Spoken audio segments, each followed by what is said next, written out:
Flatland Worldwide and Edwin Abbott at 75 plus 100 is the title of an exhibition which was here at the Rockefeller Library in Brown University during the month of November 2013. I'm Tom Banchoff. I've been a professor here at Brown for 47 years. The collection of Flatland and collection of works of Abbott really goes back to my studies over the last 30 years. So we chose some of the best historical pieces and a collection of the editions from all throughout the world, at least 20 different languages by now, for Flatland, as well as a great number of new editions that are taking place. The short tour of the exhibit begins in the main hallway across from the circulation room of the Rockefeller Library. And as we go to the first case, what we see is two of the rarest copies that we have, two of the rarest copies that you could have for Flatland, a book written in 1884 by Edwin Abbott. The picture in this case is Edwin Abbott at about age 45, which is 1884, the time that he wrote and published Flatland, one of his key books among the 50 books that he wrote. So here we are at a celebration of that 30 years later from the time the book was written, so 130 years for the book, and Abbott himself at age 175. The picture on the other side of this key volume shows Abbott when he was a student. That was important because next to him is another student, William and Stedman Aldous. They were both students at the City of London School, where Abbott became headmaster. The book we have here is signed by Edwin Abbott to William Stedman Aldous from the author, and someone else has penned in Edwin Abbott, with memory of the days we worked together at school and in the Senate House. This is his recollection of the work with his very, very good friend, and it's dated October 1884. This turns out to be very significant because the book was published in November 1884. October 1884 is a pre-publication issue. Abbott had a very small number, I'm sure, but dedicated it to one of his friends. The second volume in this premier case is also rare, but it is not a first edition, rather a second edition. The second edition was published within a month of the first edition in early 1885. The reason is, of course, that the first edition of about 1,000 sold out, and it gave Abbott a chance to rewrite the introduction. It was still dedicated to H.C., and H.C. is Howard Candler. That was very clear. It doesn't take sleuthing to figure it out, because in Abbott's later books he specifically mentions that Candler was a colleague of his from the time he was at the City of London School as an undergraduate. Candler went up a couple of years earlier to Cambridge, but was there when Abbott was there almost all the time, and was again a maths major. A maths master at Uppingham School was his job, and he and Abbott stayed in contact for all the time that they were both headmasters, or both masters.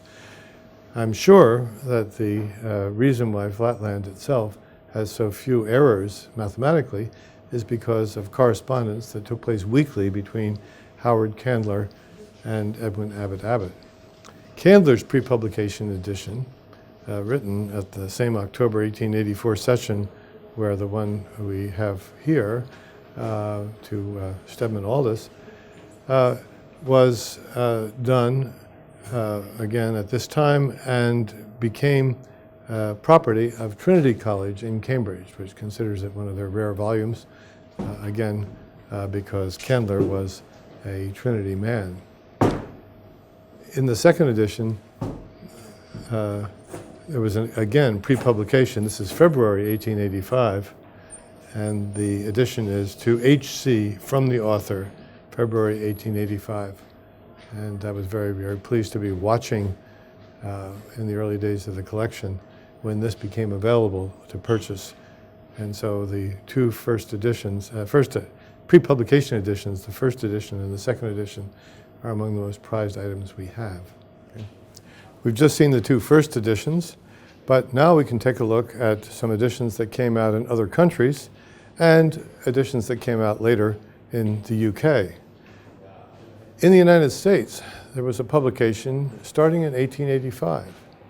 Roberts Brothers did the American edition and continued to do an edition based on the first edition, the uncorrected first edition of Flatland. This is already up in 1912, was signed by Cora Lenore Williams. Cora Lenore Williams gave it to one of her students as a present. She herself was a writer who was well known at the end of the 19th century for her work on four dimensions, more in a spiritualistic way than Abbott. Also in 1885 was the first translation, and this is a copy of Flatland, the Dutch edition. 1886, the following year. The first Dutch edition was published using a copy of the cover with everything translated. It was called Ein Roman, which was a good translation of a romance of many dimensions. We do have a copy of Flatland. We had one in our catalog, but it disappeared at some stage. But we do have a copy now donated by Dirk Strauch, who celebrated his 100th birthday here on the library, in John Hay Library, talking about mathematicians I have known. This is not Dirk Strauch's copy, but that's the copy that the University of Brown University owns now. 1926 is the year that Abbott died, and he had been sickly for some time. He lived in Hempstead in the house he had built. His daughter, Mary, was taking care of him, and she actually acted as his amanuensis and also as co-author, really, of two of the final volumes in the 13-volume study of the New Testament that Abbott wrote in his retirement from 91 until 1926. The republication was due to the work of Sir Basil Blackwell. The picture here of Sir Basil in his office at Oxford and Blackwell's bookstore, a very famous bookstore, shows him reading Flatland. He said to me in my visits with him several times, "I abhor mathematics, but I love Flatland. It's such a wonderful satire." Next to this copy, which was published in 1926, I have a copy from 1932 because it went through a series of republications, a series of editions for Blackwell's, and still is published by Blackwell's. The particular volume here is good because of Mary Abbott's signature. It says, "With very grateful recollection of your kindness to my friend from the North on her first visit to London, and to myself who shared her pleasure." And it's signed from A. Square's daughter. A. Square, of course, was the pseudonym of Edwin Abbott because he was married, his parents were first cousins, and Abbott becomes Abbott squared or A squared. In this place, we have one other item, which is not specifically about the book, but is very specific about the year, because this is a picture of the cup, the wedding anniversary cup, in 1913, exactly 50 years after Abbott was married to Mary Rangeley. The cup itself was dated in July 1913, and it's too coincidental that we're having this recollection of Abbott's work and Abbott's life precisely in that 50-year anniversary. In relatively recent years, in the last 30 years, there have been a number of publications of Flatland that are distinguished by the fact that they have introductions written by people who have their own points of view. The original modern edition is an edition from Dover Paperbacks with the introduction written by Banchoff, a physicist who certainly recognized the importance of the mathematical as opposed to just the physical interpretations of concepts of higher dimensions. The publication in 1983 had an introduction by Isaac Asimov from the point of view of science fiction. They did an introduction which unfortunately he didn't research very well because he made a date error and a couple of other errors in the first paragraph. It does give his unique perspective of the science fiction importance of this book. Alan Lightman wrote his book for Penguin Classics later on in the 90s, and again brought a kind of physicist perspective to it. Laurie Campbell, who wrote her book much later, was more, again, in the social implications of Flatland. If we go up to the 2008 edition from Oxford University Press, Rosemary Jan was primarily interested in the sociological aspects of Flatland, and indeed she was one of the speakers at the conference in 1984, where we celebrated the 100th anniversary of Flatland and the library collection as it existed at that time. In 1984, one of the other speakers, or at that three-day conference, was Alexander Keewatin Dewdney, at that time the writer of the Scientific American column, Mathematical Games, or Mathemagical Games. Next to it, we have the Princeton University Press edition with my introduction, and next to that, Flatland, an edition with notes and commentary by Bill Lindgren and myself. William Lindgren at Slippery Rock University and I were collaborating ever since he came on a sabbatical to Brown University, and the results of that 5-year collaboration is our book of 200 pages of notes on a 100-page book by Cambridge University Press and the Mathematical Association of America. Next to this, we have another Perseus publication called The Annotated Flatland. This was done by Ian Stewart, whose book Flatterland is a sequel of Flatland. His publisher suggested he write an annotated version, which he did using secondary sources. In addition to these books that have introductions, there are a number of other books that have come out, 2 here and a number down below. One of the features of a book that goes out of copyright is that anyone can put out a copy. And indeed, the ones down below have no introduction, nothing of real interest, except for the fact that they have interesting covers. And the 4 that are in this particular range down here have the additional feature that they all spell the author's name wrong.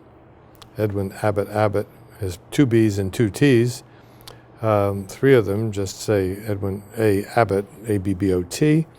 And this one says Edwin A. Abbott with a single T, even though right above it, since they copied also the cover of Flatland, it has the correct spelling of the author's name. Continuing our examination of books that have come out relatively recently, since the book is completely out of copyright, we see a number of other editions with interesting pictures. One picture of Abbott, a very nice picture. An interesting version of Flatland, Thesaurus edition. It tells them the meanings of the words and their currency. This is the English Thesaurus edition, to try to make it clear what Abbott's meanings were when he chose words that were familiar to students in the 19th century but less familiar now. Of course, that already has been treated in our own book, the book I wrote with Professor Lindgren. Some of these other books, again, have covers that are very nice, a cover with some nice polyhedra, a cover with some copies of writing from that period of time, and some very spare volumes, and a few hardcover editions like the Buccaneer books. The top shelf shows us moving into really modern publications, because these are DVDs. The Tantor Classics is narrated, an audio version narrated by James Langston.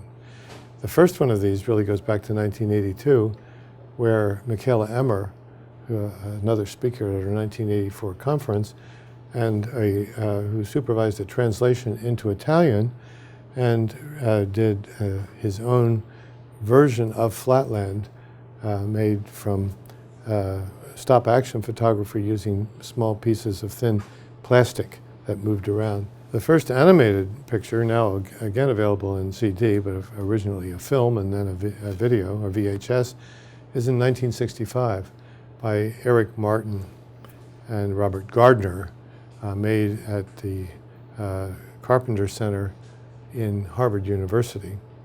The thing that's interesting about that is it features a British actor who had come over from England just the previous year and was very much unknown in the United States, but Dudley Moore played the part of the square in this picture. The current films are from 2007, and two of them, Flatland in 2007, Flatland the film, and Flatland the movie in 2007, were done quite independently. The first by Lad Erlinger Jr., Lad Eilenberger Jr., which is closer to the book itself than the, I think goes into a really interesting level of detail for the visit to the third dimension, which detracts from the points of Flatland themselves. I prefer the Flatland the movie, done by Seth Kaplan, Dano Johnson, and Jeffrey Travis, three students of film in the University of Texas at Austin. We wrote a book, Flatland, Princeton University Press, that came out at the same time as, right after the movie, that talked about the genesis of the movie, why these three people were interested in doing it. I wrote an introduction myself to try to put the book and the film in context with one another. Also, there are talks by the speakers, the people who played the roles of the key characters, and in particular, Martin Sheen, fresh from West Wing, played the part of not the President of the United States, but A Square. Kristen Bell played the part of the precocious grandchild, who in this story is a woman, a granddaughter, as opposed to a grandson, and indeed one of the choices made by the speaker, by the artists and animators, was to have men and women both be polygons. It's much easier to have them talk to each other, as opposed to the Eilenberger film, where women are still straight lines, keeping to the traditional or the original satirical impact, but changing the way that the ideas are presented to a modern audience. The bottom of this case shows two of the most famous, most unusual editions of Flatland, both English editions. The first one is in 1980, and it's an accordion folded object that fits inside an aluminum case. The introduction was by Ray Bradbury, a very fanciful introduction, which goes from the fact that they redid the entire typography, of course, and put in their own pictures, but that was, as I say, the Aryan Press. That's the largest of the editions. The smallest edition is the Shambhala Publications in 1999, which is considered a parable of spiritual dimensions. So I think that the dimensions of the size of the Aryan Press edition and the Shambhala edition are a nice maximum and minimum for this particular book. The title of the exhibit was Flatland Worldwide, as well as Edwin Abbott at 75 plus 100. We've seen pictures of Edwin Abbott in several guises, but these, and we've already seen the first edition that went back to 1886 from Holland. The second time the book was translated is in a very small abridged edition, Flatland, from 1929. The abridgment is a little less than half of the book. Then the Italian edition in 1966 started out a whole range of things in the 60s and 70s through the 80s and 90s. The Biblioteca Adelphi did a translation with the Racconto Fantastico a più dimensioni, again, the romance of many dimensions. The first French edition was In Présence de Futur, which is a French science fiction group, and I was able to talk to Elisabeth Gilles, who did the Éditions des Nouvelles translation of Flatland, which is still being used for the French editions. The Spanish edition came out first, Planolandia, in 1976, and followed by several others. The rarest, in one sense, of all the editions here is the next one, Flatlandia, the Russian edition from 1976, which was published in a very limited edition. I believe there's only 300 copies, and that it wasn't, of course, a commercial thing. It was suggested by a committee that decided to publish a certain number of things proposed to them in a limited edition, and the Politburo got the chance to pick from that collection before it ever went to the bookstore. It's not clear this book ever reached the bookstores. But Flatland, and not just Flatland, but also Sphereland, and also The Fourth Dimension Simply Explained, written by Henry Parker Manning from Brown University in 1911.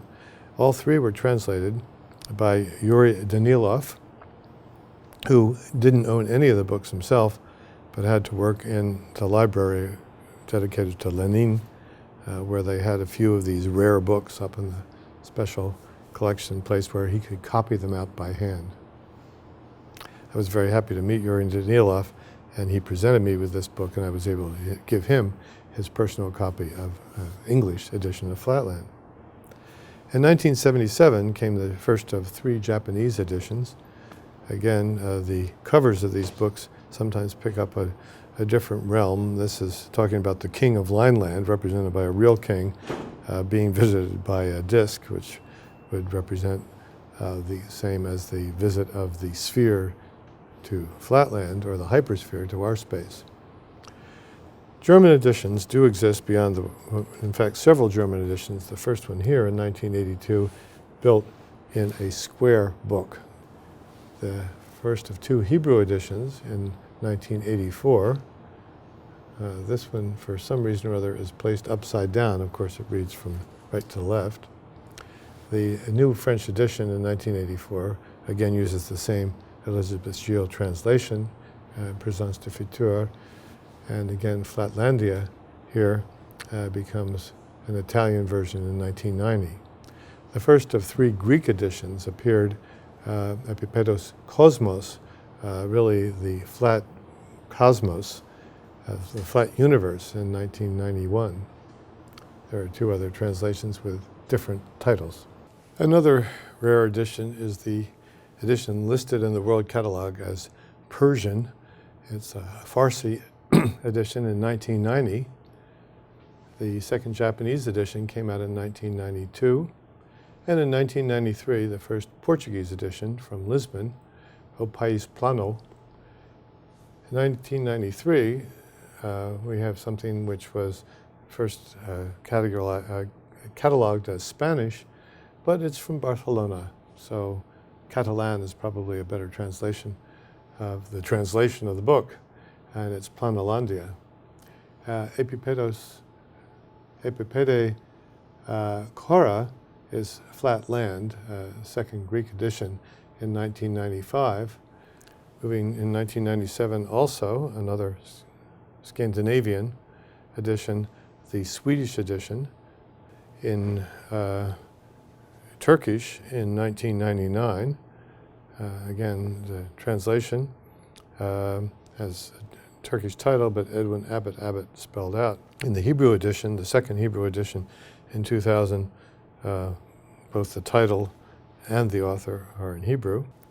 The newest editions in the collection of translations are the 2 Chinese editions, one in 2011 and one in 2012.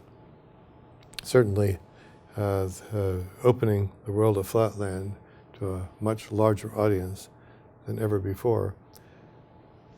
Since the time of my talk here about the collection, I was told by a very excited student that she had located 2 Korean editions, and she promises to get them for me to bring the total up to 19, 20, or 21, depending on how you count the variants. Again, Flatland has spanned the world, will continue to span the world, and opening up the entire realm of imagination of humankind as it has since 1884.